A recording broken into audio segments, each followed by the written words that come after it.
Hundreds of miners work inside an active volcano here in Indonesia, battling toxic fumes all day long.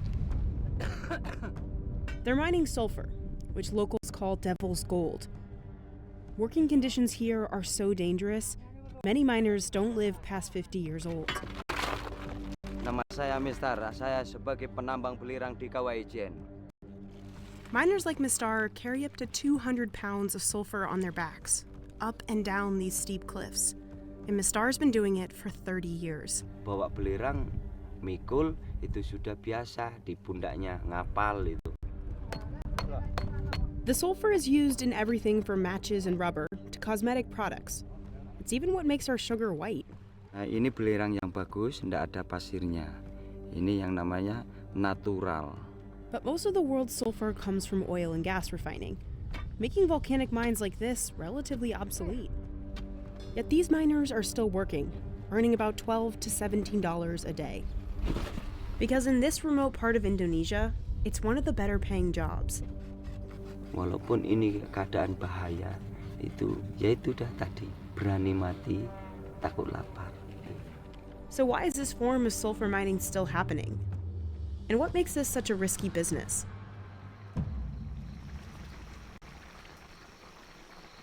Nah, kalau saya bangun mas itu antara jam 1 atau jam 2. Sarapan dulu itu enggak ada lain mas. Ya cuma nasi itu mas. Dengan lauk pauk itu ya pakis kata orang sini mas.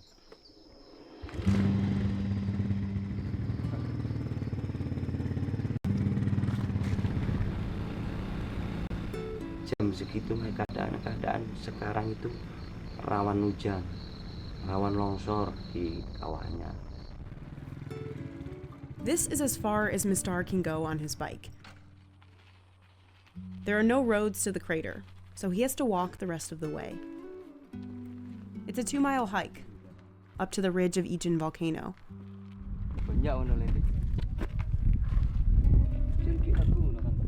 He takes only his basket and a crowbar down into the 1,000-foot deep crater. Kita mohon bisa didampingi lah, dikasihani lah dengan yang jaga di sini. Here, he faces the volcano's extreme environment. The air can reach over 100 degrees Fahrenheit. And he works near one of the world's most toxic volcano lakes. Tapi itu asamnya seperti asam baterai, itu memang berbahaya. Nanti kalau kena sama misalnya mulut sama gigi, dia rontok. Ya kan berbahaya.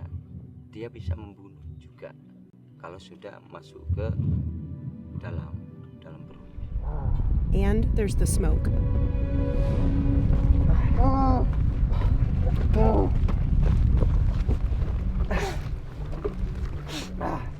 Bau asap belerang itu sangat menyengat. Bau asam lagi kadang-kadang bau seperti gorengan telur. Tapi kalau masuk dalam hidung atau mulut itu sesak. Ini mas, batuk ini mas. He battles 2 types of sulfur smoke. The first comes from deep inside the volcano and is channeled through these pipes. Kalau asap masuk dalam tubuh itu merasakan sesak, nyeri di hulu hati, sesak, nyeri.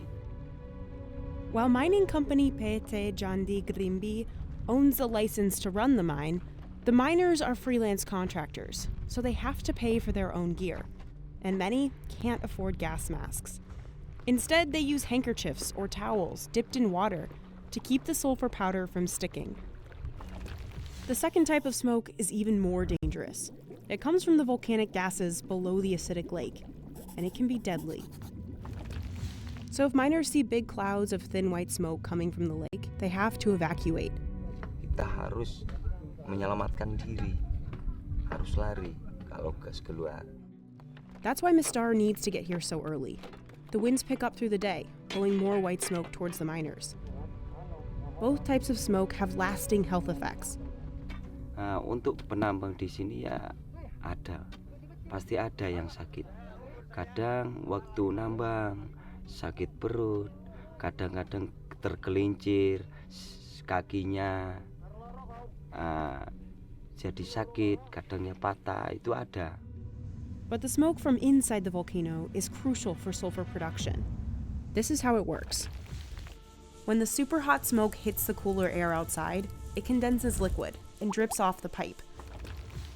Merah itu kan waktu netes itu jangan dipegang. Netes sama kulit aja digosok, itu kulitnya ikut seperti kena api. As it solidifies and cools, the sulfur will turn yellow, and miners can begin chipping off blocks. It's the sulfur's two colors that give it the name Devil's Gold. Miners use their bare hands to move these blocks. Although touching solid sulfur frequently can cause rashes and blisters, Mistar says that as long as it's cool and yellow, the sulfur is fine to touch. Dari bawah dulu disusuk, lalu diangkat. Nah, kalau ndak pecah dari bawah, baru diantam dari atas. Pre-pandemic, the miners could extract up to 25 tons daily. But since 2020, they've been working in 2 separate shifts to socially distance.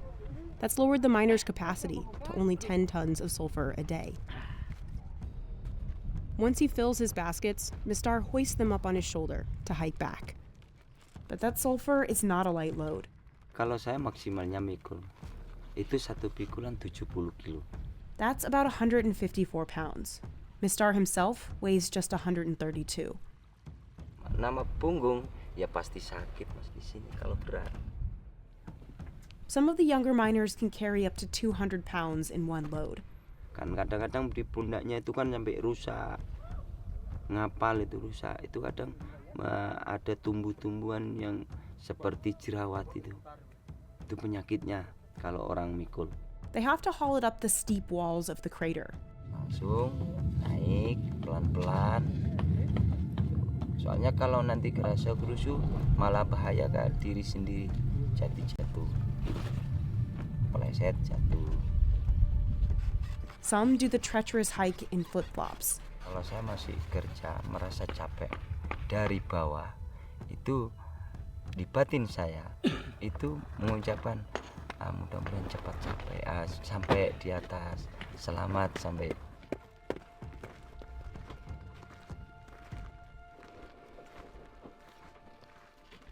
Once he reaches the rim of the crater, Mistar can transfer the sulfur to his trolley and begin the 2 miles back. And he'll do this trip a second time today. Menimbangan langsung timbang. Nanti berapa dapat per kilonya, selesai itu diturunkan langsung dinaikkan mobil. PT Jandi Grimby, the mining company, also owns this weighing station and the factory where the sulfur ends up. At the factory, workers boil the sulfur and run it through a series of filters. They have to remove any contaminants, like sand or dirt. Then they pour it out onto the factory floor to cool. The sulfur is loaded into sacks and sent to sugar factories nearby. It's processed into sulfuric acid, the world's most commonly used chemical.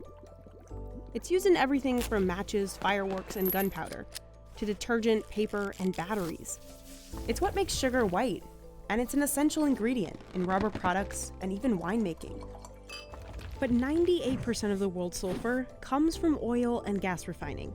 It's a byproduct of refining, and oil companies are required by law to process it safely. What's created is a lot of pure sulfur, a purity that's necessary for making products like fertilizer. Today, the sulfur industry from oil and gas is worth almost $13 billion and is expected to keep growing. And it's left natural mines and volcanoes unnecessary, especially since mined sulfur isn't as pure. It can be acidic or contain sand.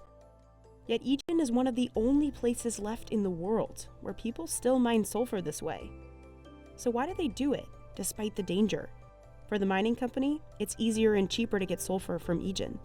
For the sulfur miners, the pay is a lot more than other jobs on the island, such as farming. Misalnya kerja di bangunan, untuk gajian nunggu 1 minggu. Nanti kerja di perkebunan masih nunggu 2 minggu. Tapi kalau kerja di Kawah Ijen, walaupun kendalanya banyak, berbahaya juga. Itu untuk postur ekonomi itu cepat. The mining company pays on the weight of their loads. They get about 9 cents per kilo.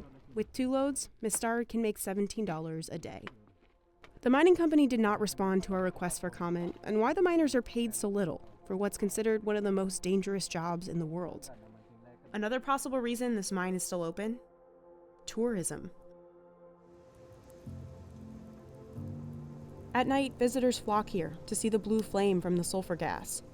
During the day, tourists hike up to take in the vistas. Protected with their gas masks, they watch miners work without masks of their own. Some miners are now becoming tour guides,